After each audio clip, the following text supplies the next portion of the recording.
रिद्धि सिद्धि सहिताय श्रीमन्महागणाधिपतये नमः।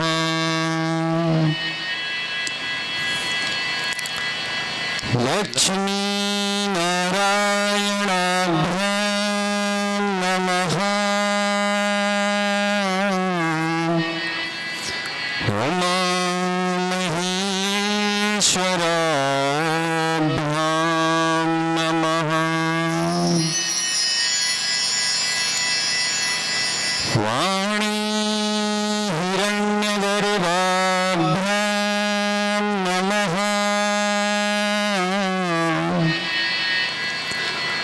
शची पुरन्दराभ्यां नमः। स्वइष्टकुलदेवेभ्यो नमः।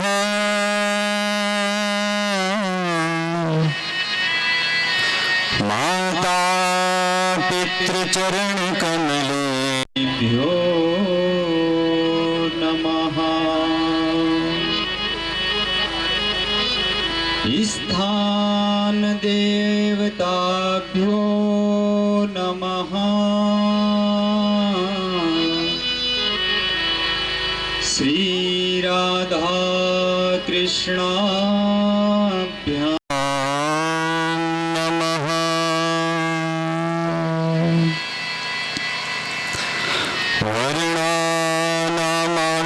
वर्णानामर्थसंधानां रसानां छन्दसामपि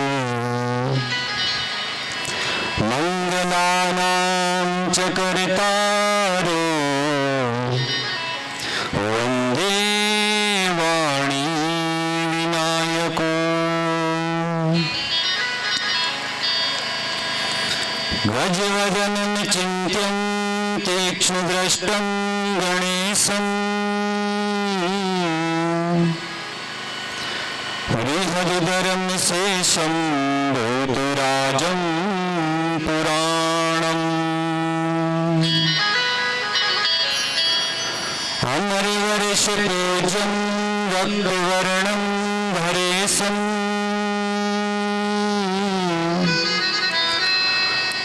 पशुपतिसुतमीशं विघ्नराजं नमामि।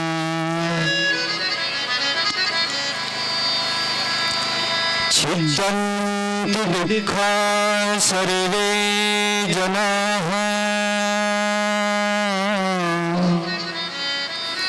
हरन्ति पापं जब नाम ध्यावे। सदा वसन्तं हृदयारविन्दे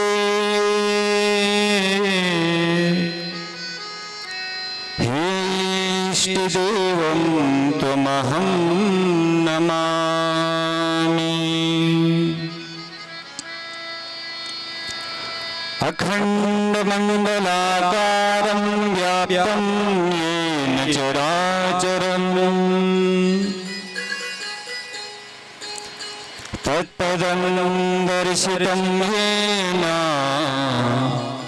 तस्मै श्रीगुरुवे नमः। गुरुर्ब्रह्मा गुरुर्विष्णु गुरुर्देवो महेश्वरा। गुरु साक्षात् परब्रह्म तस्मै श्री गुरुवे नमः। वंशी विभूषित करा नवनीरदाभा पीताम्बरा वरुणबिम्ब फलाधरोष्ठा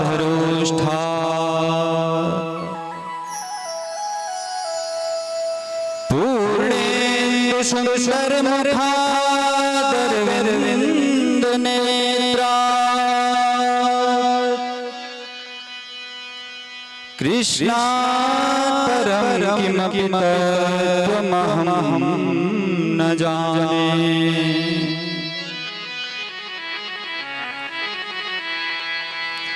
कृष्ण त्वदीय पद पंकज पंजरान्ते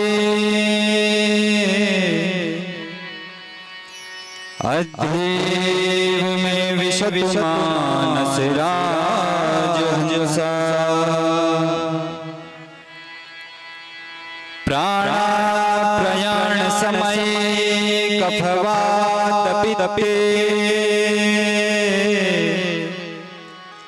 कंठावरोधन विधो स्मरणं कुतस्ते। ध्येयं सदा परिभवग्नमभीष्टदोहम्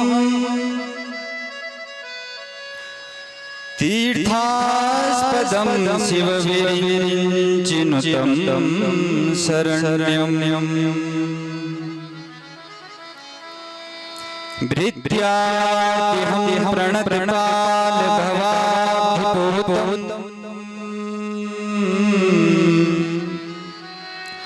वन्दे महापुरुषे चरणारविन्दम्।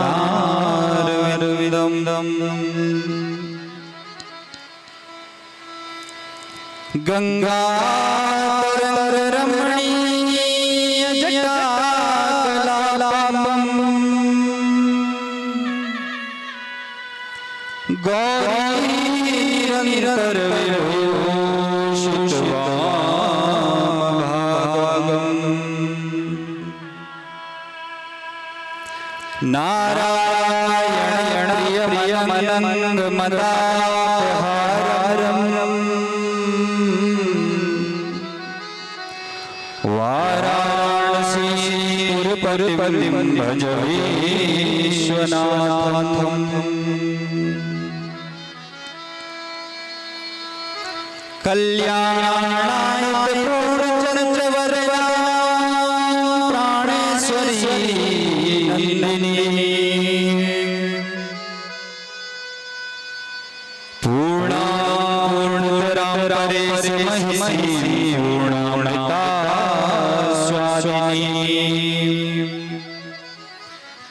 संपूर्ण परममृतकला विद्यावती भारती श्री चक्रप्रियनुतर्पण परां महाराज राजेश्वरी।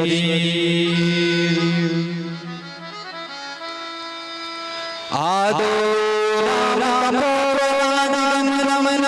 विद्याराणिकं काञ्चनवनं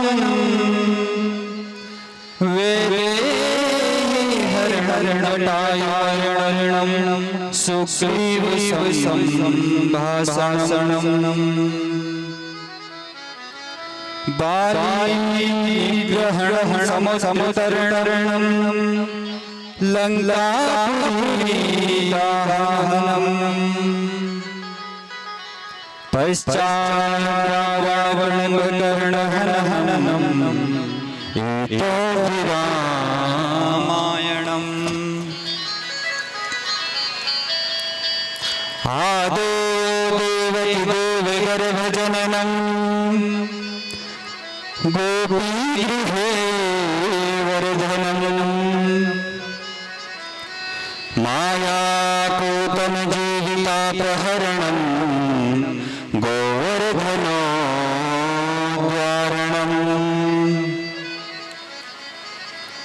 कंसच्छेदनगौरवादिहननम् कुन्तीसुतापालनम्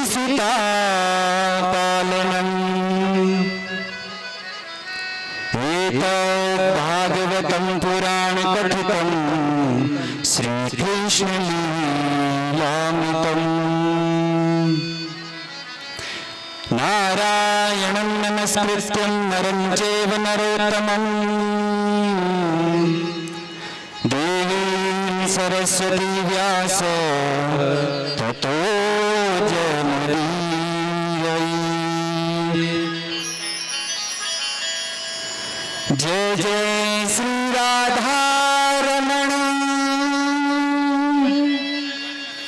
जय जय नवल किशोर,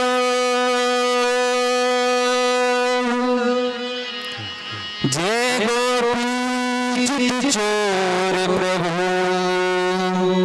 जय जय माखन चोर। कि राधे तो बड़ भागिनी, जाने कौन तपस्या की, तीन लोक तारण करने सो तेरे आधी। माँ गंगा मेरी स्वामिनी, हर में गंगे जी को दास, जन्म जन्म मोह दीजिए श्री चरण में वास। आइए हनुमंत विराजिए, कथा कहूँ मति अनुसार, प्रेम सहित आसन धरूं विराजो पवन कुमार। प्रेम सहित गादी धरूं विराजो पवन कुमार।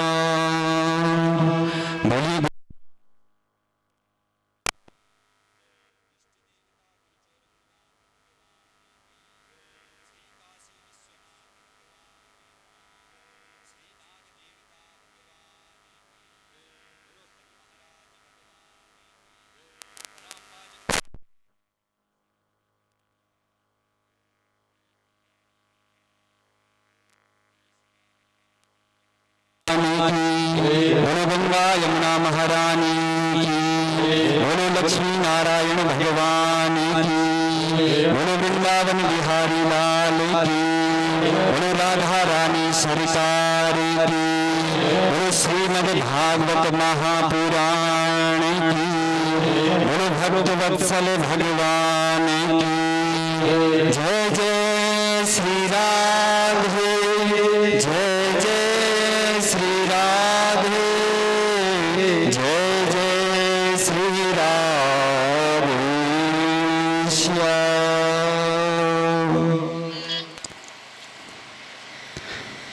भक्तमयी मेरी माताओं, बहनों और समस्त भागवत कथा प्रेमियों, आइए इस कथारूपी गंगा में प्रवेश करने से पूर्व कुछ क्षण अपने मन और वाणी को पवित्र करने के लिए भगवान के नाम का सहारा लेंगे। सभी मिलकर के मीठी मीठी ताली के साथ भगवान के चरणों में दिव्य नाम संकीर्तन करेंगे। उसके बाद इस पावन संहिता में प्रवेश करेंगे।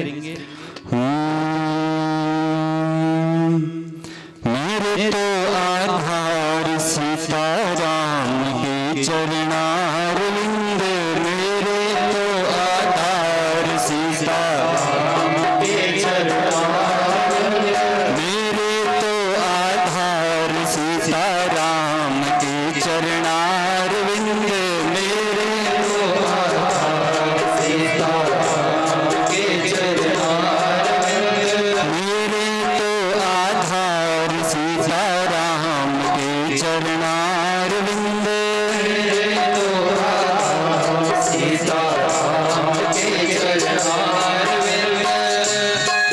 मीठी मीठी तालियों के साथ भी सुनाता हूँ।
चरणारविंद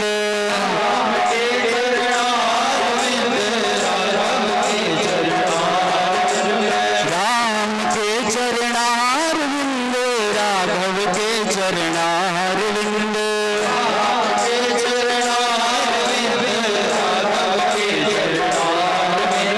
मेरे तो आधार सीता राम के चरणारविंद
तालियां बजाते हैं श्यावर रामचंद्र भगवान की।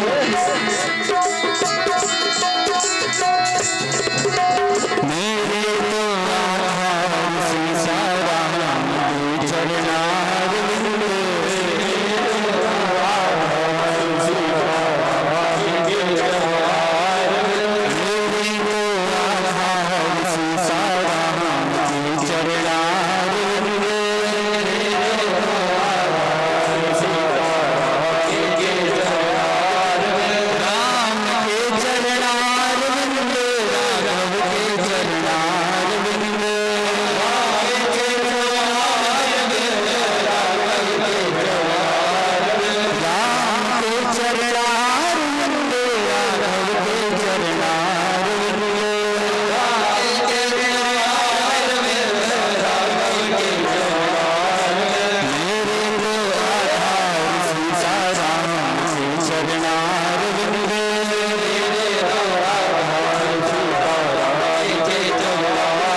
परम आराधनामय परम पिता पार ब्रह्म परमेश्वर सच्चिदानंद आनंद भगवान अकारण करुणावरणालय भक्तवांछा कल्पतरु भगवान श्री कृष्णचंद्र जी की वांगमयी शब्दमयी आनंदमयी इस प्रतिमूर्ति श्रीमद् भागवत महापुराण जी को नमन करते हुए वृंदावन बिहारी लाल जी के चरणों में प्रणाम। वृषभानुनंदिनी वृंदावनेश्वरी ऋषिकेश्वरी माँ राधा रानी जी के चरणों में प्रणाम। मर्यादा के पथ पर चलने वाले मर्यादा की राह दिखाने वाले मर्यादा पुरुषोत्तम भगवान श्री रामचंद्र जी के चरणों में प्रणाम। श्री हनुमान जी महाराज के चरणों में प्रणाम। श्री नाग देवता इष्ट चौरंगनाथ भगवान हरीश्वर भुवनेश्वर भगवान काशी विश्वनाथ माँ गंगा यमुना महारानी कुटेटी माता खंडवारी माता नांगनी माता सभी देवी देवताओं के चरणों में वंदन करते हुए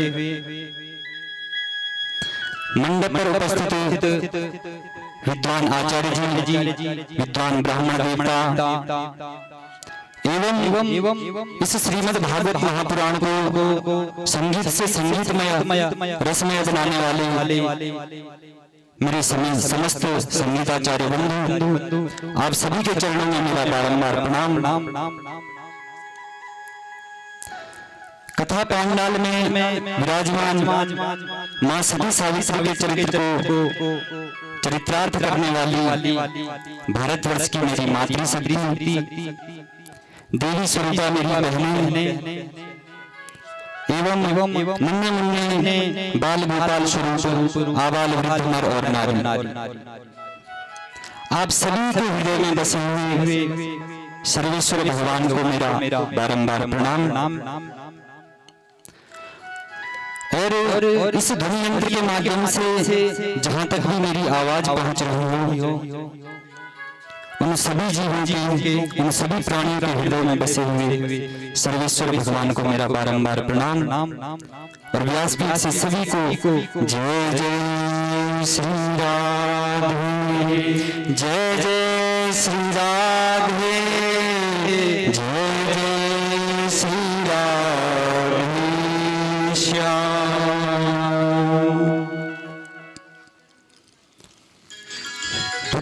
मेरी माताओं बहनों मेरे गांव के वयोवृद्ध विद्वानजनों एवं समस्त श्रोतागणों आइए आज द्वितीय दिवस की इस पावन कथा में हम प्रवेश करने जा रहे हैं।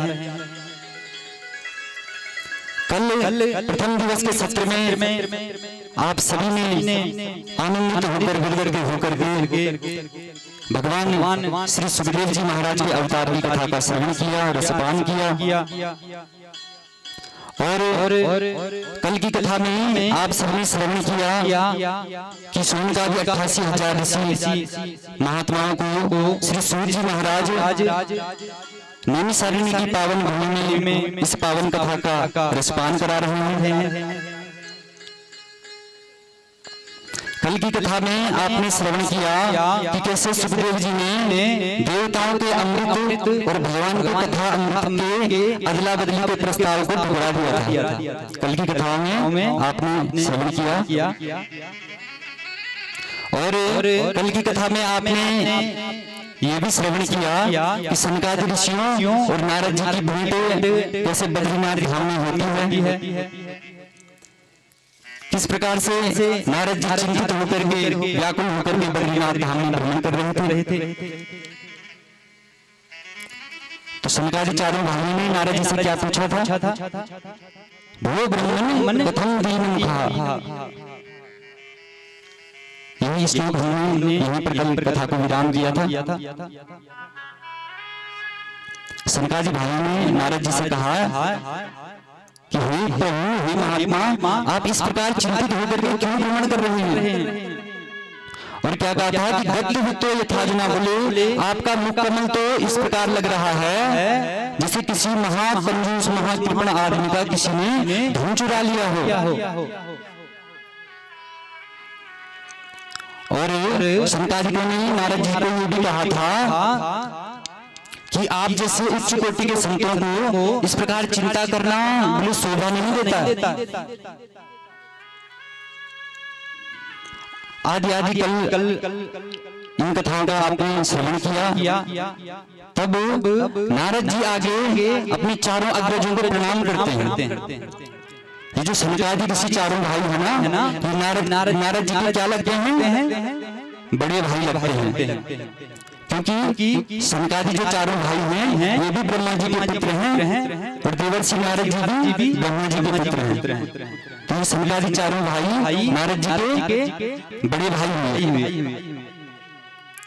तो नारद जी अपने चारों अग्रजों को प्रणाम करके कहते हैं कि हे सनकादि ऋषियों, मैं आपको अपनी समस्या सुनाता हूँ, मेरा मुख इस प्रकार क्यों लटका हुआ है। नारद जी क्या कह रहे हैं? पुष्करम च प्रयागं च काशी गोदावरी तथा हरिक्षेत्रं कुरुक्षेत्रं श्रीरंगं सेतुबन्धनम्। नारद जी कहते हैं भाइयों, इस संसार में मैं सर्वत्र घूमा और बोले मैंने सारे धाम घूम लिए हैं। सारे धाम आज नारद जी ने सनकादि भाइयों को गिना दिए। पुष्करम च प्रयागं च काशीं गोदावरी तथा हरिक्षेत्रे कुरुक्षेत्रे श्रीरंगं सेतुबन्धनम्। सारे तीर्थ सारे तीर्थों का बोले मैंने सनकादि ऋषियों भ्रमण कर लिया है। लेकिन इस मृत्यु लोक में मेरे मन को कहीं पर शांति नहीं मिली। फिर जाकर बोले मैंने विचार किया कि चलो संतों के पास ही चलते हैं, क्या पता वहां मेरे मन को कुछ आराम मिले। तो नारद जी कहते हैं कि बोले वहां भी मैंने क्या दृश्य देखा कि पाखंड मिलता है संता। संत भी बोले पाखंड परायण होते जा रहे हैं। संतों की बोले आजकल परिभाषा ही बदल गई है। बोले ये बंगला किसका है? त्यागी जी महाराज का। नाम तो रख दिया त्यागी जी, बंगला देखते हो गजब। बोले ये बच्चे शोर किसको मचा रही है? अब बच्चों की आवाज कहाँ से आ रही है? बोले ब्रह्मचारी बाबा जी के आश्रम से।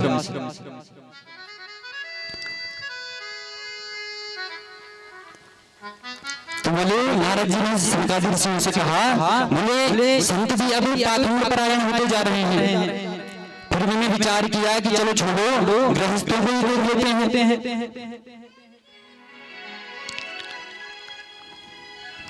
तो नारद जी कहते हैं बोले गृहस्थों के यहाँ जाकर मैंने बड़ा अद्भुत दृश्य देखा। गृहस्थों में मैंने क्या देखा? बोले तरुणी प्रभुतागे शालिको बुद्धिदायको कन्या लोभा दंपती नाम च कल्पनम्। नारद जी बोल रहे हैं सनकादि ऋषियों, बोले मैंने गृहस्थ में जाकर देखा तो वहां पर क्या देखा? तरुणी प्रभुतागे है। बोले घरों में आजकल घर पे स्वामी की नहीं चलती है, किसकी चलती है? तरुणी पत्नी की घर में ज्यादा चलती है। और कहा कि श्याल को बुद्धिदायक। बोले घर में अगर कोई कार्य करना हो तो कोई विचार विमर्श अपने भाइयों से नहीं करेगा, अपने माता पिता से नहीं करेगा। श्याल को बुद्धिदायक, ससुराल में साले साल जी को फोन लगा करके विचार विमर्श किया जाएगा। और कहा कि कन्या विक्रीणो लोभः दंपतीनां च कल्पनम्। बोले इस कलिकाल में इस मृत्यु लोक में लोभ के कारण वश कन्याओं का भी विक्रय हो रहा है। और गृहस्थ में तो दिन रात बोले कलहट में इसमें चाहुआ। नारद जी कह रहे हैं मृत्यु लोक में जब मैंने यह दृश्य देखा तो मेरा मन अशांत हो गया। मैंने सोचा कि अब कहाँ जाया जाए, कहाँ मेरे मन को शांति मिलेगी। तो नारद जी कह रहे हैं बोले तुरंत मुझे श्री धाम वृंदावन का स्मरण आया।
कि एक युवती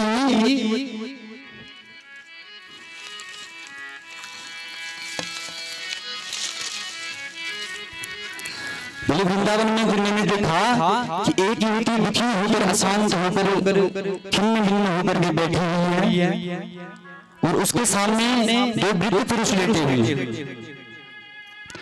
और सारी देवियां उस जवान स्त्री को कोई पंखा कर रही है, कोई पानी कर ला रही है, कोई चुप करा रही है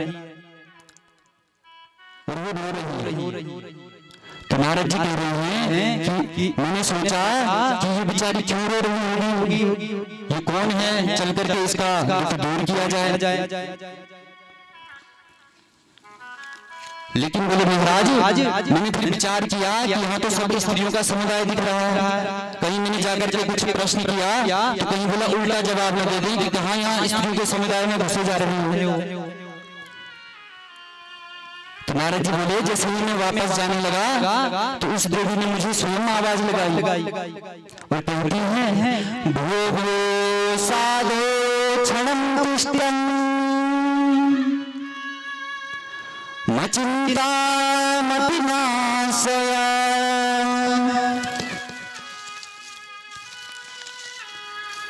दर्शनं तव लोकस्य सर्वथा ध्रुवं परम्। नारद जी कह रहे हैं हे संज्ञात ऋषियों पुरुष जवान स्त्री ने मुझे आवाज लगाई भूभो साधो क्षमेतिष्ठं मचिन्तामपि नाशया।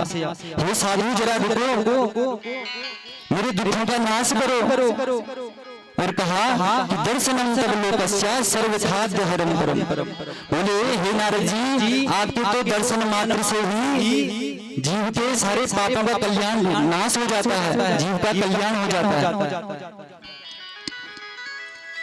नारद जी कह रहे हैं कि इस प्रकार से जब उन्होंने मुझे बुलाया तो हमने पास जाकर के पूछा कि देवी आप कौन हैं?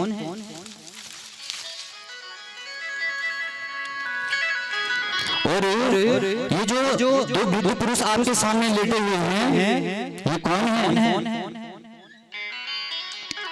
तब बोला उस योगना ने अपना परिचय देते हुए कहा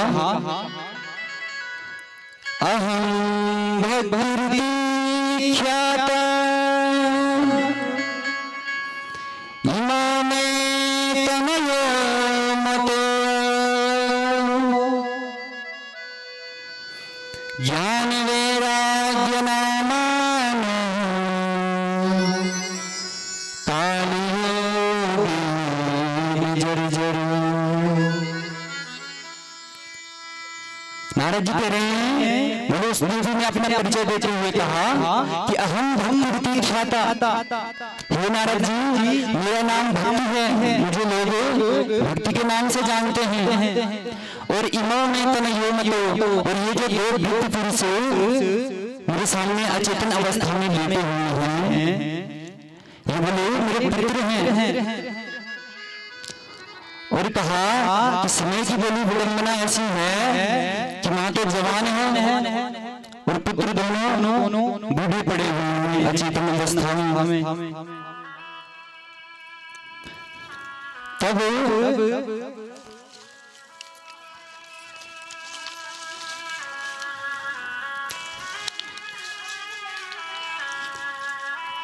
तब भक्ति मैया नारद जी से कह रही हैं कि हे नारद जी, मैं आपको अपना पूरा परिचय सुनाती हूँ।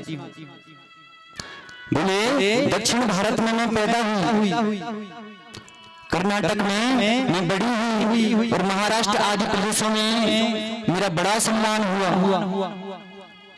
लेकिन बोले कई ऐसे प्रदेश भी हैं जहां पर मुझे पाखंडियों से पीड़ित होकर के भागना पड़ा।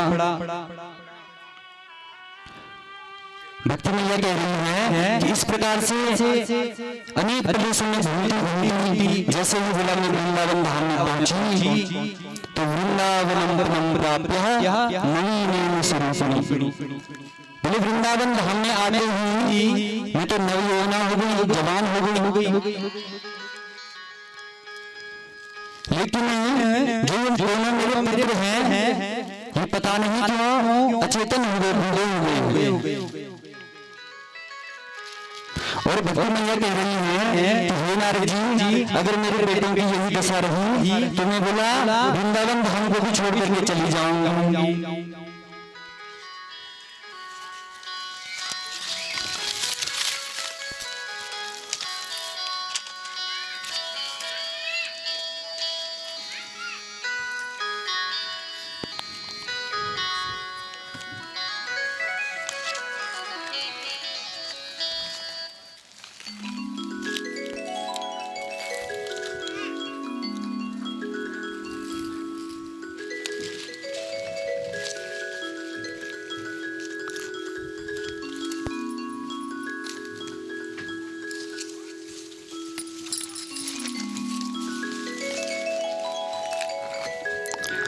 आइए भक्ति में मेरी माताओं, तो यहाँ पर भक्ति माता नारद जी को अपना परिचय दे रही है।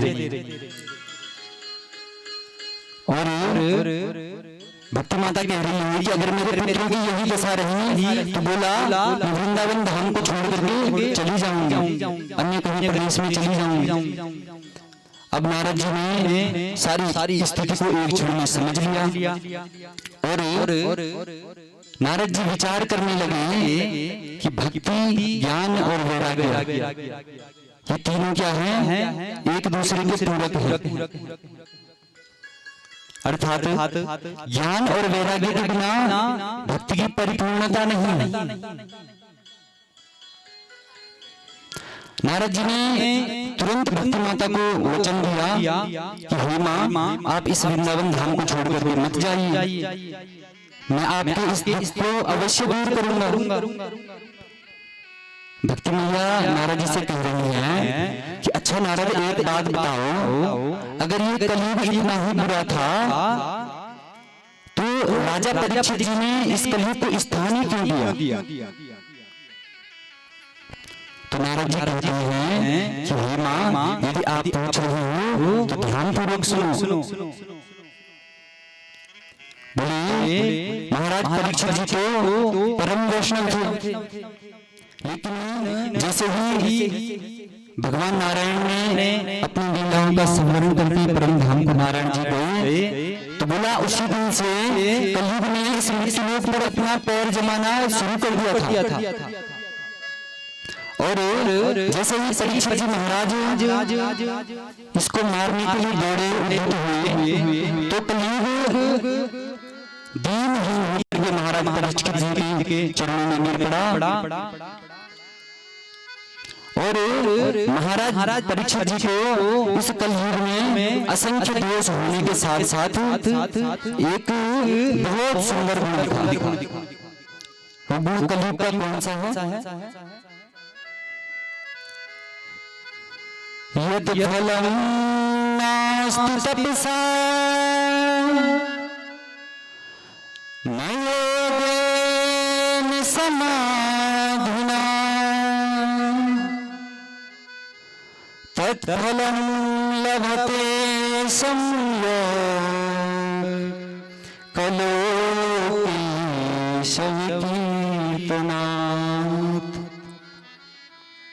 ये कलयुग का बड़ा ही सुंदर वर्णन बनाता हूं, ध्यानपूर्वक सुनना। ये तो फलम नास्ति तपसा नयो समाधिना। बोले जो फल अन्य युगों में बड़े बड़े तपस्वियों को प्राप्त नहीं होता था, बड़े बड़े योगियों को सिद्धों को जो फल प्राप्त नहीं होता था, वो फल इस कलिकाल में केवल और केवल भगवान की शक्ति कीर्तन मात्र करने से जीव को प्राप्त होता है। क्योंकि गोस्वामी तुलसीदास जी ने भी श्री रामचरितमानस में स्पष्ट शब्दों में कह दिया,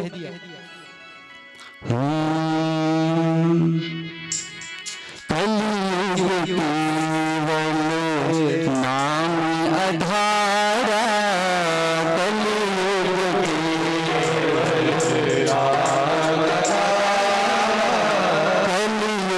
केवल नाम आधारा,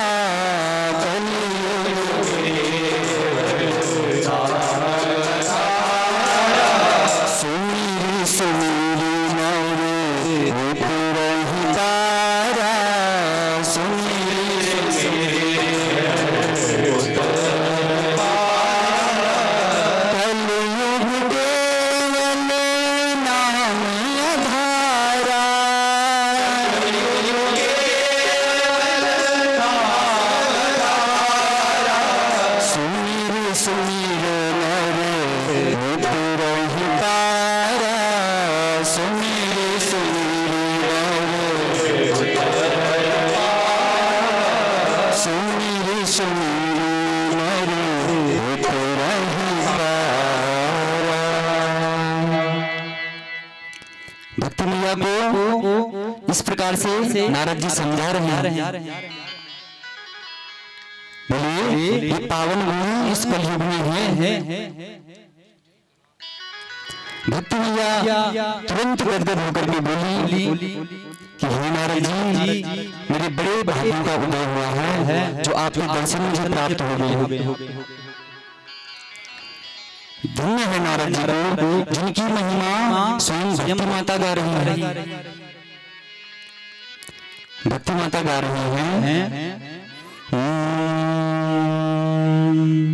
जयति जगत माया यस्य कायः भवस्ति,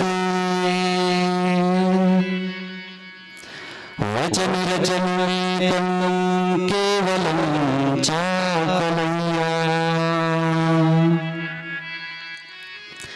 ध्रुवपदमपियातो यतिपातो ध्रुवोऽयम्, सकल कुशलपात्रं ब्रह्मपुत्रं नतास्मि, सकल कुशलपात्रं ब्रह्मपुत्रं नतास्मि। भक्ति मैया नारद जी की महिमा गाते हुए कह रही हैं कि हे ब्रह्मा जी के मानस पुत्र नारद जी, आपकी जय जयकार हो। बोले आपके एक वचन पर निष्ठा करके कयादि नंदन प्रहलाद जी भक्ति के परम आचार्य बने और आपकी ही कृपा प्राप्त करके ध्रुव जी महाराज ने तो मात्र 5 वर्ष की अवस्था में भगवान को प्रकट कर दिया था। इसलिए हे पूज्य मुनिवर, मेरे दोनों पुत्र ज्ञान और वैराग्य पर भी अपनी कृपा की आप दृष्टि डाली। इस प्रकार से सुंदर स्तुति जब नारद जी की भक्ति महारानी ने की तो नारद जी बोले कि हे देवी, आप इतना दुखी क्यों हो रही हो? बोले जिन गोविंद ने कौरवों की सभा में वस्त्र बन करके द्रौपदी की लाज रखी। वो भगवान बोला अभी कहीं गए नहीं है, वो आज भी हमारे ही बीच में है। इसलिए हे देवी, आपको चिंता करने की कोई आवश्यकता नहीं है, बल्कि आप तो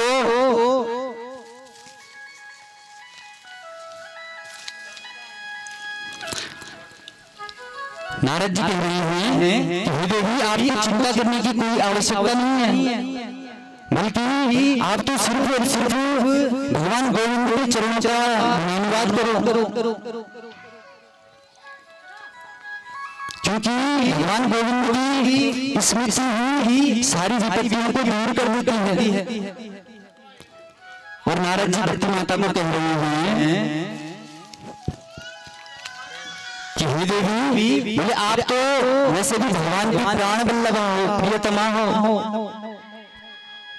अर्थात जहाँ भक्ति होगी वहाँ जाए बिना भगवान रह नहीं सकते।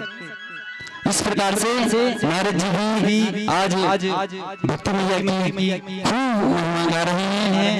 अब नारद जी ज्ञान और वैराग्य को स्वस्थ करने के प्रयास करने लगे। आज ज्ञान और वैराग्य के पास आकर के नारद जी ने चारों वेदों का पाठ इन दोनों को सुनाया, लेकिन कोई लाभ नहीं। फिर सभी उपनिषदों का, शास्त्रों का नारद जी ने बार बार ज्ञान और वैराग्य का पाठ सुनाया। और होता है कि गीता पाठ और मुहुर मुहुर गीता का भी पाठ नारद जी ने एक बार नहीं बल्कि अनेक बार सुनाया। अब ये दोनों थोड़ा सा तो खड़े उठते, लेकिन थोड़ी देर के बाद फिर जमाई लेकर के सो जाते। अब नारद जी को चिंता होने लगी कि मेरे पास तो जितनी औषधि थी, जितनी दवाई थी, जितने चूर्ण थे, मैंने तो सब चटा दिए, लेकिन इससे ज्ञान और वैराग्य पर तो कोई फर्क नहीं पड़ रहा है। अब इनको बोलो कौन सी दवाई पिलाई जाए। अब नारद जी चिंतन कर ही रहे थे कि उसी समय दिव्य आकाशवाणी हुई कि हे नारद, सत्कर्म करो। और सत्कर्म क्या, ये तुम्हें कोई संत महापुरुष बताएंगे। अब नारद जी और चक्कर में पड़ गए कि या तो किसी संत का ही नाम बता देते कि उनकर जाकर उनके पास जाकर के पूछ लो, या तो फिर सत्कर्म ही बता देते कि ये सत्कर्म करो। अब नारद जी झोला उठा करके चल दिए। अब रास्ते में नारद जी को जो भी मिले, जो भी संत महात्मा मिले, नारद जी सबसे एक प्रश्न करने लगे, सत्कर्म किसे कहते हैं। अब छोटे मोटे महात्मा तो नारद जी के सामने खड़े न हो पाए, और कुछ महात्मा तो बोले कि अरे नारद जी, आप तो ब्रह्मा जी के पुत्र हो, और तीनों लोगों में आपकी गति नहीं है, और आप हमको पूछ रहे हैं कि सत्कर्म किसे कहते हैं। जब नारद जी को कहीं कोई जवाब नहीं मिला तो नारद जी सीधे बद्रीनाथ धाम की ओर चल पड़े। यह नारद जी की भक्ति मैया से भेंट हुई। नारद जी अपनी सारी कथा सुना रहे हैं किसको, सनकादि चारों भाइयों को कि महाराज, आपने बोला मेरी चिंता का कारण पूछा तो मैंने आपको अपनी चिंता बता दी हुई है। अब बोला आप ही बताइए कि वो संकर्म कौन सा है। और नारद जी कह रहे हैं कि हे संसारी महात्माओं, आप कोई साधारण महात्मा नहीं है, साधारण ऋषि नहीं है। बोले आपको तो काल की गति भी नहीं रोक सकती। इन संसारी चारों भाइयों का स्वरूप कैसा है, इनकी उम्र तो है कई हजारों वर्ष, और ये दिखते कैसे हैं, छोटे छोटे 5 वर्ष के बालक। अब नारद जी बोले महाराज, आप कोई साधारण महात्मा नहीं है, इसलिए आप जैसे संत मुझे और कहाँ मिलेंगे। चारों भैया मुस्कुराए और बोले हे नारद जी बिल्कुल चिंता त्याग दो, आपकी समस्या का समाधान बोले हमारे पास है। सनकादिक से बोले सत्कर्म सूचक ज्ञान यज्ञ स्मृतो श्रीमद् भागवतालाप सतुनीतः सुतादिभिः। सनकादिकों ने कहा कि हे नारद जी जो सत्कर्म आकाशवाणी में तुमसे कहा है वो कोई और नहीं बल्कि सुखदेव जी जैसे परमहंसों के मुख से गाया हुआ श्रीमद् भागवत महापुराण ही है। बोलो श्रीमद् भागवत महापुराण की। और सनकादिक ऋषि कह रहे हैं कि इसका रसपान करते हुए ज्ञान और वैराग्य की हिता अवस्था दूर हो जाएगी। अब नारद जी बोले महाराज भागवत तो मैंने भी पढ़ा है। नारद जी कह रहे हैं बोले मेरे पिता ब्रह्मा ने ही स्वयं मुझे भागवत पढ़ाया है और जहाँ तक बोले मैं जानता हूँ तो इस भागवत में भी तो वेदों का ही सार है। तो बोले जब वेदों को सुनाने से कुछ नहीं हुआ तो इस भागवत को सुनाने से क्या हो जाएगा। तब सनकादि चारों भाई मुस्कुराते हुए बोले कि नारद जी अगर कोई आम का मीठा फल खा रहा हो और अगर वो ये सोचे कि आम इतना मीठा है तो इसका पेड़ कितना मीठा होगा और आम को छोड़कर अगर बोले वो पेड़ का छिलका खाने लग जाए तो उसे क्या कोई रस मिलेगा, कोई मिठास उसे मिलेगी। और बोले जैसे दूध से घी निकलता है लेकिन जो काम घी कर सकता है वो नहीं कर सकता। अब आप लोग अगर बोलो कि घी भी दूध से निकला है तो क्या आप दूध में पूरियां तो नहीं निकाल सकते हो ना। तो इस प्रकार से अनेक दृष्टांत देते हुए सनकादिक ऋषि नारद जी को सुना रहे हैं। तब नारद जी हाथ जोड़कर बोले कि भैया अब मैं समझ गया, अब मेरी शंका दूर हो गई कि पढ़ लिख कर कोई विद्वान नहीं बन जाता। बोले जब तक आप जैसे महापुरुषों का सत्संग नहीं मिलेगा ना तब तक शास्त्रों का रहस्य जीव नहीं जान सकता। लेकिन नारद जी बोले हुए सनकादिकों लेकिन आप जैसे महान संतों के दर्शन भी इतनी आसानी से नहीं मिलते हैं। नारद जी क्या कह रहे हैं भाग्यो बहुजन समय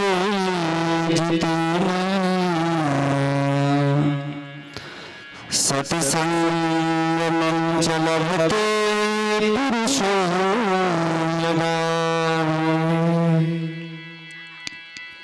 अज्ञान हमदांधकार नासं विधाय तदो दयते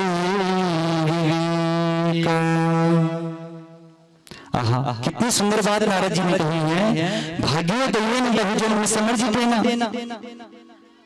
नारद जी बोल रहे हैं हे ऋषियों बोले एक दो जन्म के नहीं बल्कि जब जीव के जन्म जन्मांतरों के भाग्यों का उदय होता है ना तब बोले आप जैसे महान संतों के मुख से सत्संग का लाभ जीव को प्राप्त होता है।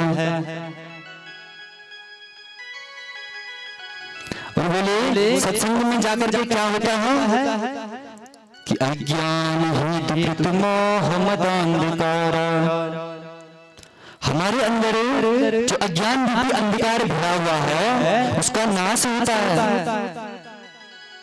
और नाशम विधाय तबोधयते विवेक। और बोले जीव के अंदर विवेक रूपी सूर्य का उदय होता है। इस प्रकार से नारद जी सनकादिक ऋषियों से कह रहे हैं। और गोस्वामी जी ने भी इसी बात को श्री रामचरितमानस में कैसे कहा है?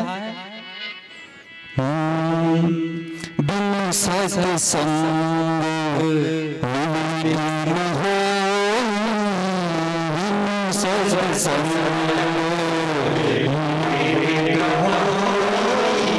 बिनु सत्संग विलीन हो,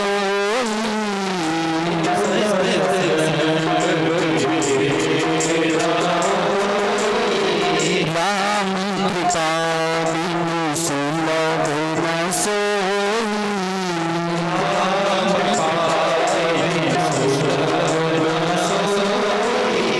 आवत एहि सर्वत कठिनाई, आवत एहि सर्वत कठिनाई, राम कृपा बिनु आय न जाई, राम कृपा बिनु सत्संग विलीन न होई, बिनु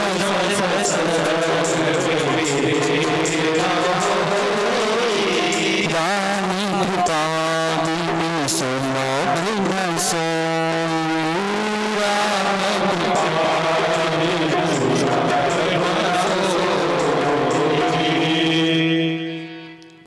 कई बार हम लोग भी सोचते हैं कि हम लोग कथा सुनने जा रहे हैं, और कई लोग तो सोचते हैं घर पे बैठे बैठे कि उनका बड़ा मन होता है कथा सुनने का, लेकिन उनका ऐसा कोई काम फंस जाता है कि उनको कथा में आने का सौभाग्य नहीं मिलता है। बोलो राम कृपा बिनु सुलभ न सोई, ये सत्संग भगवान की कृपा से, भगवान की कृपा के बिना मिलना बहुत मुश्किल है। अब नारद जी बोले कि महाराज मेरा परम सौभाग्य है कि आप जैसे दिव्य संतों का मुझे दर्शन प्राप्त हुआ। बोले अब तो मैं आपके ही श्रीमुख से उस दिव्य श्रीमद् भागवत संहिता का रसपान करूंगा। लेकिन नारद जी कहते हैं कि ये ज्ञान यज्ञ मुझे कहां पर करना चाहिए, उसके लिए उपयुक्त स्थान बताइए। तो सनकादिक ऋषियों ने कहा, सुनो नारद वक्ष्यामि विनम्राय विवेकिने, गंगा द्वारे समीपे तटमानंद नामकम्। सनकादिक ऋषि बोले, हे नारद जी आप बड़े विवेकी हो, इसलिए माँ गंगा के पावन तट पर हरिद्वार में एक आनंद नाम का घाट है। बोले उसी आनंद तट पर इस कथा को करना उचित रहेगा। अब गंगा मैया के पावन तट पर भगवान की यह मंगलमय कथा सनकादिक ऋषियों ने भी प्रारंभ कर दी। अब ऋषि मुनियों को पता चला कि हरिद्वार में कथा का आयोजन हुआ है, तो सारे ऋषि मुनि आज दौड़े दौड़े गंगा तट की ओर आ रहे हैं। भृगो वसिष्ठश्च वनश्च गौतमो मेधातिथिर्देवलदेवयाति,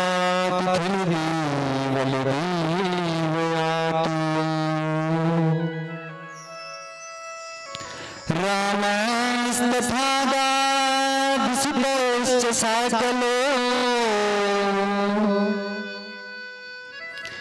मुकुन्दपुत्रा त्रिजटी प्रहलाद। कौन कौन आज कथा सुनने आ रहे हैं गंगा तट पर। भृगु वशिष्ठ च्यवन गौतम मेधाविधि देवराज देवल परशुराम विश्वामित्र आदि आदि सभी प्रधान ऋषिगण आज गंगा तट पर इस पावन संहिता के रसपान के लिए दौड़े दौड़े आ रहे हैं।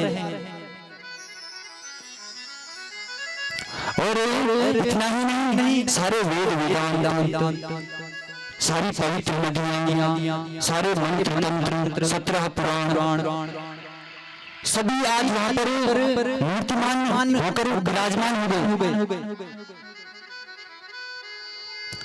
आज देखते देखते सारा गंगा तट ऋषि मुनियों से भर गया मेरी माता। कोई शंख फूंक रहा है, कोई जय जयकार लगा रहा है, जय शब्द नमः शब्द शंख शब्द कोई जय जयकारा लगा रहा है और कोई शंख फूंक रहा है। अब इस पावन संतों के समाज में सनकादिकों ने कथा का शुभारंभ किया। सनकादिक ऋषि कहते हैं सदा सेव्या श्रीमद् भागवती कथा यस्या श्रवण मात्रेण हरिश्चित्तं समाश्रयेत्।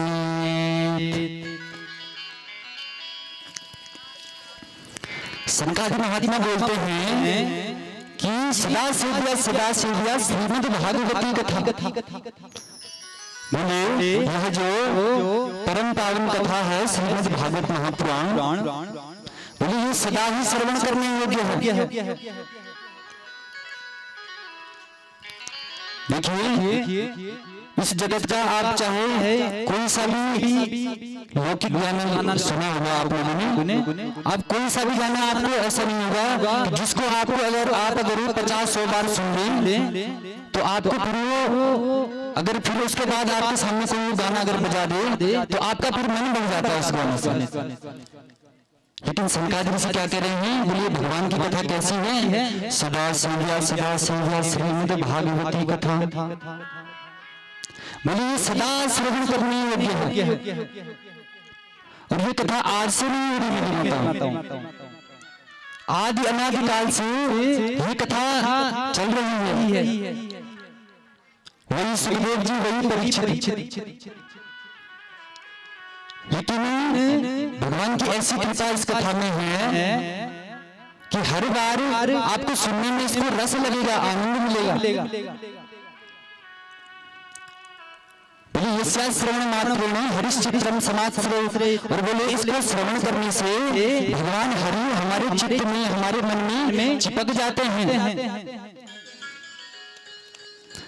बोले जो फल बड़े बड़े यज्ञ अनुष्ठान पुरुष चरण करने से प्राप्त नहीं होता है, वो बोले श्रीमद् भागवत कथा के एक एक श्लोक के पठन मात्र से जीव को प्राप्त होता है।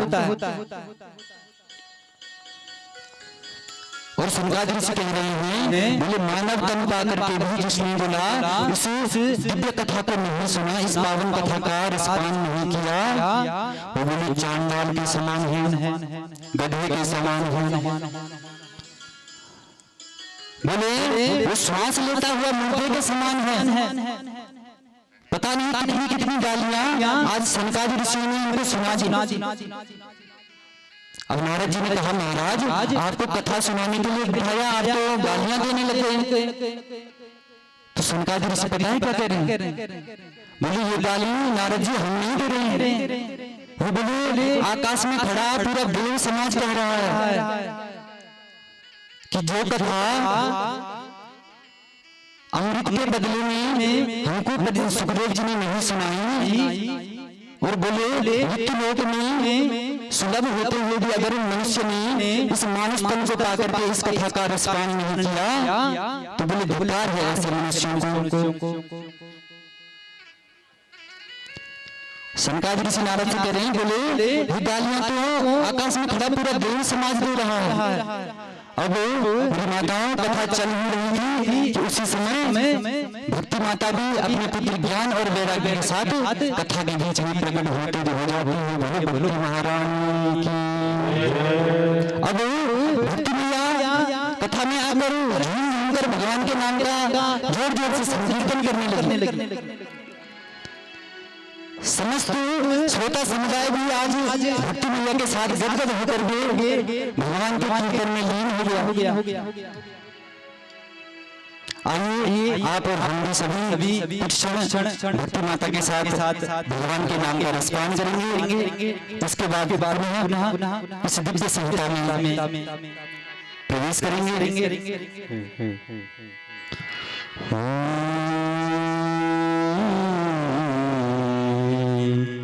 राधे गोपाल हरि राधे गोपाल हरि मानस जनम राधे गोपाल हरि मानस जनम राधे गोपाल कृष्ण मानस जनम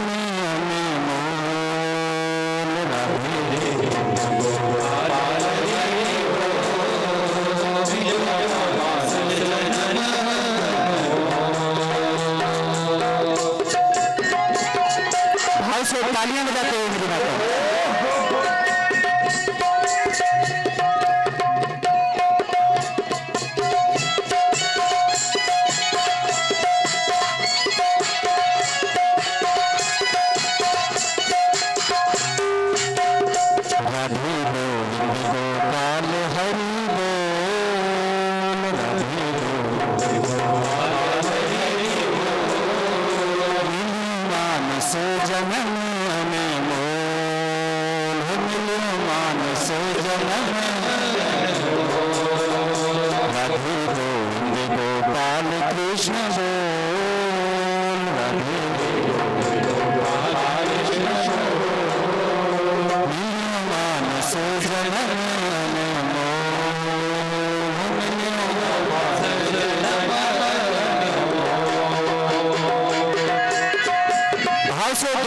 हाथ ऊपर उठा कर मुझे बताओ, तालियों की सेवा करते हैं प्रेम से, बड़े भाव से।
मानस जन्म में मोल मिलियो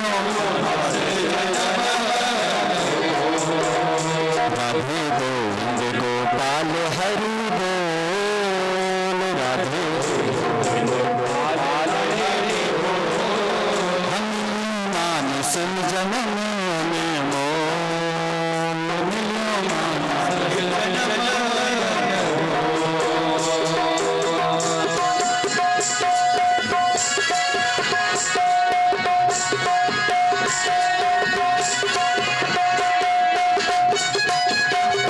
श्रीमद् भागवत महापुराण की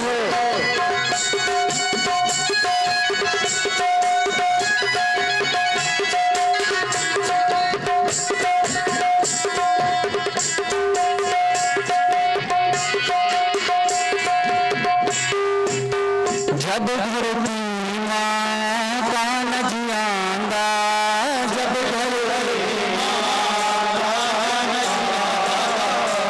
घर की माँ कान जियांदा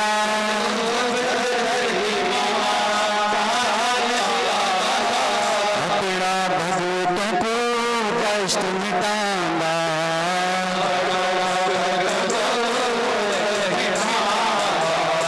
भगतों को कष्ट मिटांदा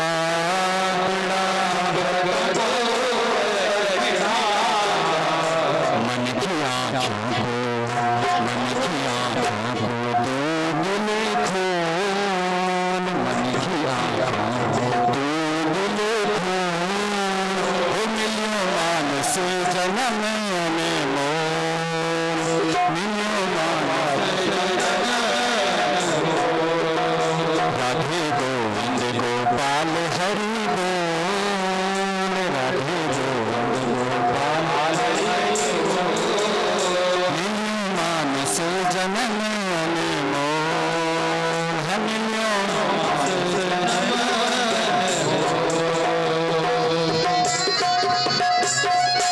तालियां जरूर बजाएंगे मेरी माता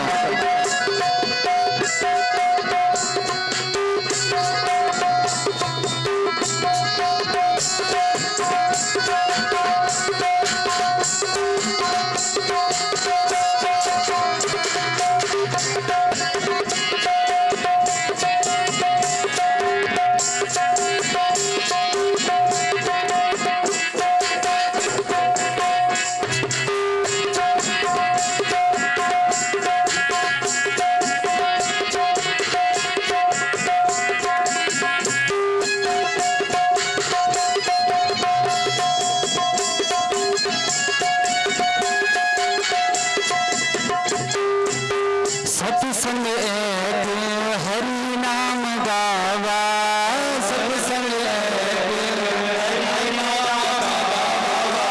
सत्संग एक हरि नाम गावा सत्संग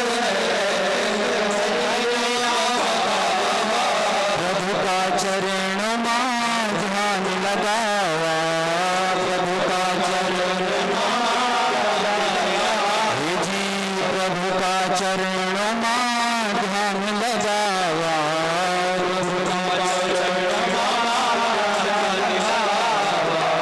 सत्य करुणा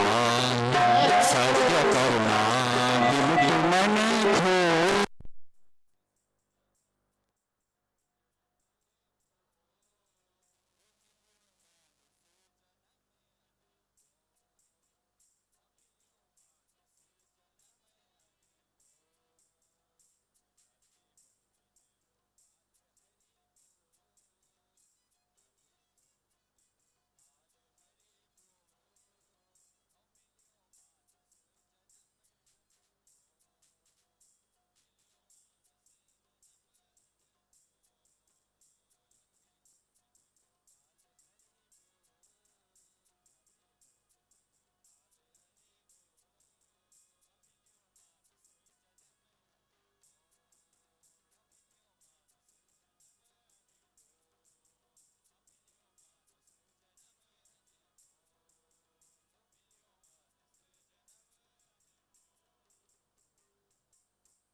अहं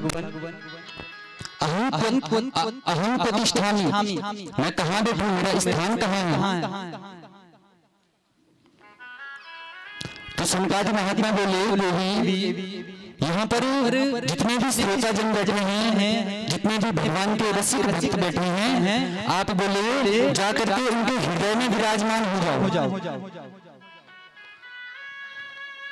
इतने में भक्ति महारानी की छोटी बहन निंद्रा देवी भी वहां पर प्रकट हो गई और वो भी स्थान मांगने लगी। तो सनकादिकों ने कहा कि हे निंद्रा देवी, जो लोग भगवान की कथा में तो बैठे हैं, लेकिन बोला उनका ध्यान घर में ही लगा हुआ है। बोले कथा सुनने तो आ गए, लेकिन घर पे चाबी लगाई होगी कि नहीं लगाई होगी। बोला मेरे नाते उनको दूध पिलाए वलू तो मैं पिलाए वलू।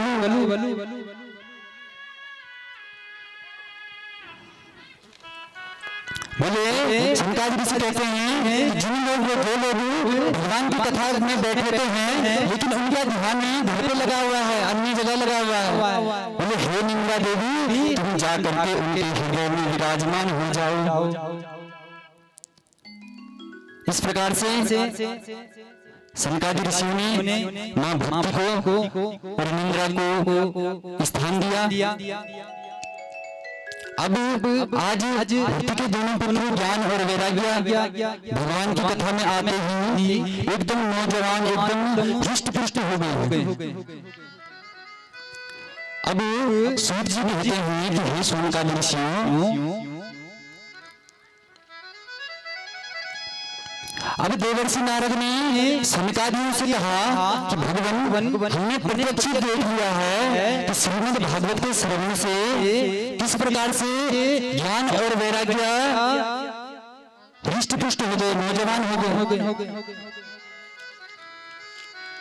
परंतु अब बोले मैं ये प्रश्न करना चाहता हूँ कि इस कथा से कैसे कैसे पापियों का नाश होता है, कृपा करके हमें आप बताइए। बोले भगवान की इस कथा को सुनने से कैसे कैसे पापी करते हैं वो आप हमको श्रवण कराइए। तब सनकादि ऋषि मुस्कुराते हुए कहते हैं कि हे नारद जी, हे मानवा पापकृतोस्तु सर्वदा सदा दुराचारुवता विमार्दिवा कुटिलाश्च कामिनः सप्ताहयोगेन कलो पुनन्ति ते। सनकादि ऋषि कह रहे हैं कि हे नारद जी, कैसे कैसे पापी करते हैं ये तो आप छोड़िए, हम तो ये कहते हैं कि जिसने जीवन में जन्म लेने से और मरण तक पाप ही पाप कर्म किए हों और पाप के अतिरिक्त कोई दूसरा काम नहीं किया हो, अर्थात माता के गर्भ से जन्म लेने से लेकर और मरने तक जिसने अपने आप को पाप कर्मों में ही समर्पित कर दिया। और जीते जी जिसने इस कथा को नहीं सुना, लेकिन अगर वो पापी मर भी गया तो भूत प्रेत की योनि में जाकर भी अगर उसने इस दिव्य कथा का श्रवण कर लिया, रसपान कर लिया, तो बोले वो प्रेत योनि में भी इस कथा को सुनकर के पावन हो जाता है। महाराज जी बोलिए कि महाराज आप तो गजब कर रहे हैं, मरने के बाद भी कोई कथा को सुनकर कैसे कर सकता है? ऐसा कभी हो सकता है क्या कि कोई मरने के बाद कथा सुने और मर जाए? और अगर ये संभव है तो आप प्रमाण दीजिए। तब सनकादि ऋषि ने कहा हे नारद जी, हम तुम्हें एक इतिहास सुनाते हैं। तुंगभद्रा तटे पूर्वम भूतपतनमुत्तमम् यत्र वर्णः स्वधर्मेण सत्यसाकर्मतत्परा आत्मदेवः पुरे तस्मिन् सर्ववेदविशारदः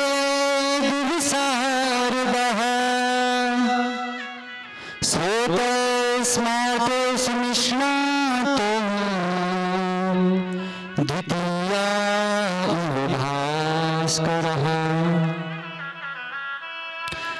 सनकादिक ऋषि नारद जी से कह रहे हैं, हे नारद जी, बोले तुंगभद्रा नदी के तट पर एक गांव में एक पंडित जी रहते थे जिनका नाम था पंडित आत्मदेव। आप लोगों ने कई बार ये कथा श्रवण की है। क्या नाम था उनका? आत्मदेव। आत्मदेव जी साक्षात सूर्य के समान तेजस्वी थे। विशुद्ध ब्राह्मण विद्या से अपनी आजीविका का निर्वाहन करते थे आत्मदेव जी। और उनकी जो धर्मपत्नी थी उनका नाम था धर्मदेवी। आत्मदेव जी जितने विद्वान और निपुण थे, धर्मदेवी ठीक उनके विपरीत। धर्मदेवी के गुण क्या थे? लोकवार्तारता क्रूरा प्रायसो बहुजल्पिका सूरा च गृहकृत्येषु कृपणा कलहप्रिया। धर्म के गुण क्या थे? लोगों की निंदा और चुगली करना उसका परम धर्म। चुगली करने में उसे बड़ा आनंद आता था और बड़ी कृपण और झगड़ालू स्वभाव की थी। आजकल भी हमारे समाज में कई लोग ऐसे हैं जिनका काम है बस सुबह से शाम तक चुगली करना। तो ऐसे लोग कभी मिले तो समझ जाना चाहिए कि साक्षात धूली देवी ही हैं। लेकिन आत्मदेव जी बड़े सीधे और सरल स्वभाव के थे। लेकिन एक ही कष्ट आत्मदेव जी के जीवन में था कि उनकी कोई संतान नहीं थी। और इस कष्ट से एक दिन आत्मदेव जी घर को छोड़कर गए और एक वृक्ष के नीचे बैठ करके आंसू बहाने लगे। अब आत्मदेव जी रो रहे थे तो इतने में वहां से एक संत आते। अब आत्मदेव जी को रोते हुए संत ने देखा तो सोचा कि शायद भगवान के लिए रो रहा होगा, चल करके इसके दुख को दूर करता हूं। संत आत्मदेव जी के पास आकर पूछते हैं, हे ब्राह्मण, कथम रोदसी भूसिवत्यम काते चिंता बलीसी वदत्वं सत्वरं स्वस्य दुःखस्य कारणम्। संत आत्मदेव जी के पास आकर पूछते हैं, हे ब्राह्मण,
तुम्हारे ललाट की रेखाओं को पढ़ लिया है, मैंने तुम्हारे मस्तिष्क की रेखाओं को पढ़ लिया है।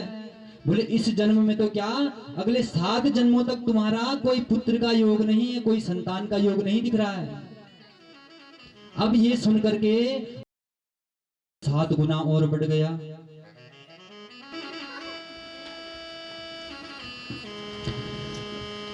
अब जोर जोर से सिर को, आत्मदेव जी अपने सिर को उन संत के चरणों में पटक कर जोर जोर से रोने लगे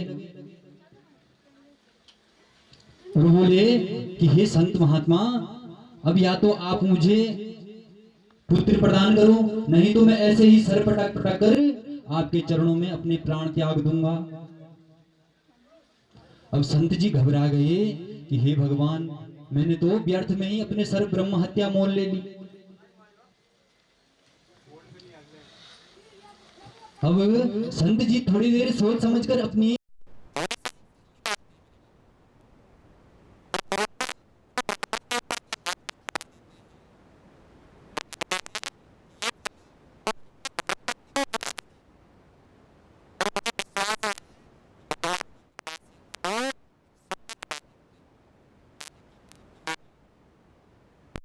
अब इतना सुनते ही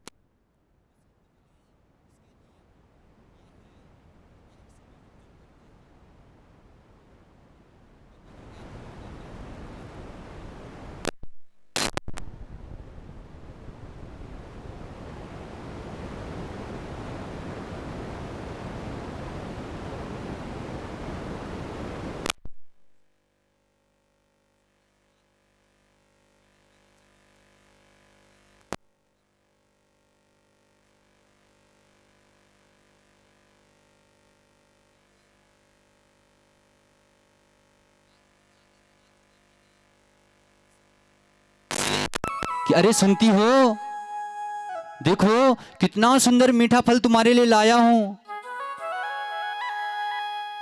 बोले जल्दी से इस फल को खा लो, इस फल को अगर तुम खा लोगी तो तुम्हारे आज बेटा हो जाएगा। अब धुंधली चक्कर में पड़ गई और बोली ये फल आपको किसने दिया महाराज? तो आत्मदेव जी ने सारी कहानी सुना दी। अब धुंधली मन में विचार करने लगी कि भगवान न जाने ये फल किसने दिया होगा और कौन सा मंत्र पड़ा होगा। धुंधली के मन में शंकाएं होने लगी कि कहीं मेरे लिए कोई, मेरे ऊपर आज पंडित जी कोई जादू टोना तो नहीं कर रहे हैं। ऐसे ऐसे कुतर्क आज धुंधली के मन में आ रहे हैं। तो धुंधली बोली महाराज आप अपना काम कीजिए, मैं नहा धो करके पवित्र होकर भगवान की पूजा पाठ करके इस फल को खा लूंगी। ऐसे समझा बुझा करके धुंधली ने वो फल ले लिया। अब आत्मदेव जी प्रसन्न होकर के अपने आस पड़ोस के मित्रों के पास जाते हैं, सबको कहानी सुनाने लगते हैं। अब इधर इधर धुंधली देवी जी फल लेकर के बैठी हुई हैं। धुंधली जी विचार कर रही हैं कि हे भगवान इस फल को खाऊं कि न खाऊं। इतने में